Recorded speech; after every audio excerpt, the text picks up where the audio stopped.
ସକାଳର ଅଳତା ଲଗାରୁ ଭିଡ଼ିଓଟି ଷ୍ଟାର୍ଟ କରାଯାଇଥିଲା ଯେହେତୁ ଆଜି ଗୁରୁବାର ସୁଦଶା ବ୍ରତ ସାଙ୍ଗକୁ ସମ୍ବର ଦଶମୀ ବି ଥିଲା। ଆମ ଘରେ ତ ସମ୍ବର ଦଶମୀ ପାଳନ କରାଯାଉନଥିଲା, ସେଥିପାଇଁ ଆମ ଘରେ ପିଠାପଣା କିଛି କରାଯାଇନଥିଲା। ତ ଲଞ୍ଚଟା ଆମର ଗୋଟେ ବେଙ୍ଗଲୀ ଡିଶ୍ ହିଁ ଷ୍ଟାର୍ଟ ହେଇଥିଲା, ସେଇଟା ଥିଲା ବାସନ୍ତୀ ପଲାଉ। ତ ତାହା ବି ପୁଣି ବିନା ପିଆଜ ରସୁଣରେ ଥିଲା ଦମ୍ ଆଳୁ। ବାସନ୍ତୀ ପଲାଉ ସାଙ୍ଗରେ ଦମ୍ ଆଳୁର ପ୍ରସ୍ତୁତି କରାଯାଇଥିଲା।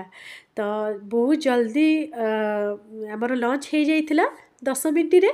ତ ଆମେ ତ ଲଞ୍ଚ ବହୁତ ଏନ୍ଜୟ କଲୁ। ତ ବହୁତ ଟେଷ୍ଟି ଥିଲା, ମାନେ ମୁଁ କହୁନି, ଆମ ଘର ଲୋକ ହିଁ ସମସ୍ତେ ମୋତେ କହିଥିଲେ ବହୁତ ଟେଷ୍ଟି ଥିଲା। ତ ତା ସାଙ୍ଗେ ଦମ୍ ଆଳୁ ବି ବହୁତ ଟେଷ୍ଟି ଥିଲା। ତ ବାସନ୍ତୀ ପଲାଉ ଆଉ ଦମ୍ ଆଳୁ ସାଙ୍ଗରେ ତା'ର ସାଇଡ଼୍ ଆଇଟମ୍ ହେଇଥିଲା କୋବି ତରକାରୀ, ବିନ୍ ଭଜା ଆଉ ଟମାଟୋ ଖଟା। ତ ତା ଟେଷ୍ଟ ଆହୁରି ବି ବଢ଼େଇ ଦେଇଥିଲା। ତ ଚାଲନ୍ତୁ, ଆମେ ତ ଖାଇ ପିଇ ସାରିଲା ପରେ ଟିକେ ରେଷ୍ଟ ନେଇଥିଲୁ।